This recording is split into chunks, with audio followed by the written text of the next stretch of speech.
Hi sir. అందరికీ నమస్తే. మీరు రోడ్ల మీద దొరికే చవకైనటువంటి వస్తువులను కొనకండి. వాటిల్లో డిజిటల్ స్కామ్ అనేది జరుగుతోంది. సైబర్ స్కామ్ అనేది సైబర్ క్రైమ్ అనేది జరుగుతోంది. అంటే ఎలాగా అంటే, ఈ మధ్య కాలంలో నేను యూట్యూబ్‌లో ఒక వీడియో విన్నాననమాట. ఏంటనంటే, ఒక వ్యక్తి ఉంటాడు.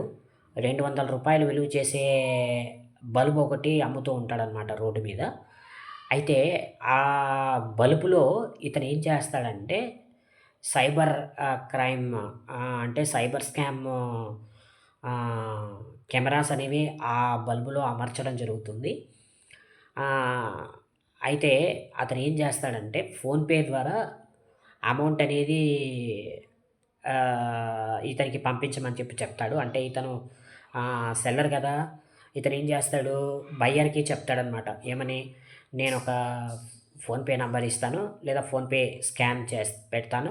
ఆ స్కానర్‌కి మీరు అమౌంట్ కొట్టమని చెప్తాడు. అది కేవలం రూ. 25 మాత్రమే ఆ బల్బు యొక్క విలువ. అయితే తర్వాత అతను కొనుక్కొని ఇంటికొచ్చిన తర్వాత కొంత టైంకి బహుశా కొన్ని రోజులకు కావచ్చు, అయితే ఇంకొక కొంతసేపటికి వాళ్ళకి ఒక ఆహ్, ఏదో ఒక రూపంలో డబ్బులనేవి వాళ్ళ అకౌంట్‌లో పడడం జరుగుతుంది. ఆ పంపించిన అకౌంట్ ఏదైతే ఉందో అది వీళ్ళ స్కా ఫోన్‌పేకి లింక్ అయ్యి ఉండడం వల్ల వీళ్ళు ఆ అకౌంట్ నుంచే డబ్బులు పంపించడం జరుగుతుంది కాబట్టి, అది ఏం జరుగుతుందంటే అన్‌ఎక్స్‌పెక్టెడ్‌గా ఒకరోజు రాత్రి పూట వాళ్ళ డబ్బులన్నీ వెళ్ళిపోతాయండి. అంటే దగ్గర దగ్గర ఒక రూ. 30,000 అక్కడి నుంచి కట్ అయిపోతాయి. ఇది ఎలా జరిగింది అని వాళ్ళు విశ్లేషణ చేసినప్పుడు, మనము పలానా చోట పలానా విధంగా తక్కువ ధరలో వస్తున్నటువంటి బల్బును కొన్నాం కదా! వాడు పెట్టిన స్కామ్ కెమెరా ద్వారా ఇవి పోయాయని ఇన్ఫర్మేషన్ అనేది వాళ్ళు తెలుసుకుంటారు.